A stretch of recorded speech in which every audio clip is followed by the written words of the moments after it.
ആ പിഞ്ചു കുഞ്ഞിനെ ആ നിഷ്കളങ്കനായ മനുഷ്യനെ പറ്റിക്കാൻ നിനക്ക് എങ്ങനെ തോന്നിയടി? നിന്നോട് എനിക്കിപ്പോൾ പുച്ഛമാണ് തോന്നുന്നത്. എനിക്ക് വേണമെങ്കിൽ ഒരു നിമിഷം കൊണ്ട് എല്ലാം തുറന്നു പറഞ്ഞ് എല്ലാം ഇവിടെ അവസാനിപ്പിക്കാം. പക്ഷേ ഞാനത് ചെയ്യില്ല. അങ്ങനെ ചെയ്താൽ ഞാനും നീ തമ്മിൽ എന്താ വ്യത്യാസം? ആശ, പറ്റിപ്പോയി. ഇത്തവണത്തേക്ക് നീ ഒന്ന് ക്ഷമിക്കണം. ഇനി ഒരിക്കലും ഗിരിയായിട്ട് ഞാൻ യാതൊരു കോണ്ടാക്റ്റും വെക്കത്തില്ല. പ്ലീസ്. ഒരു ചാൻസ് ഞാൻ തരും. ഞാനൊരു പെണ്ണല്ലേ, ഭൂമിയോളം ക്ഷമിക്കാൻ എനിക്കും പറ്റും. പക്ഷേ ഒരിക്കൽ കൂടെ നീ എന്നെ ഇവിടെ വരുത്തരുത്.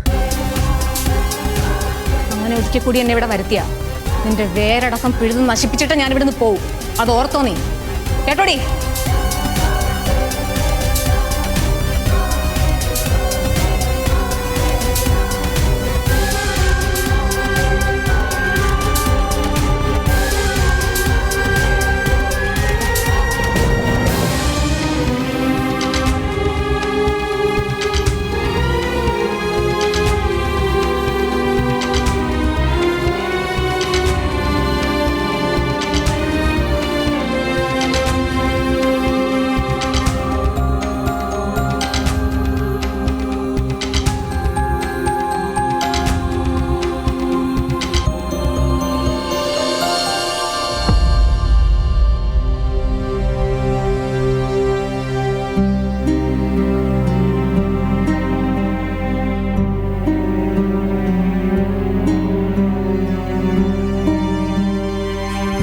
ആശയുടെ സ്ഥാനത്ത് ഞാനായിരുന്നെങ്കിൽ എന്ത് ചെയ്യുന്നു എന്നറിയോ വിവേകേട്ടൻ?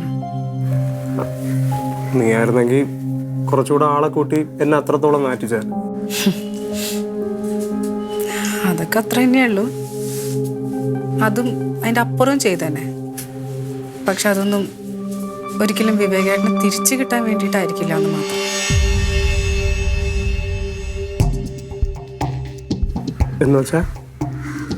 എന്നുവെച്ചാ മറ്റൊരു പെണ്ണിന് മനസ്സും ശരീരവും ഒക്കെ കൊടുത്തിട്ട് വന്ന ഒരിക്കലും അതിൻ്റെ അർത്ഥം അബദ്ധം പറ്റിയെന്നല്ല വിവേകേട്ട.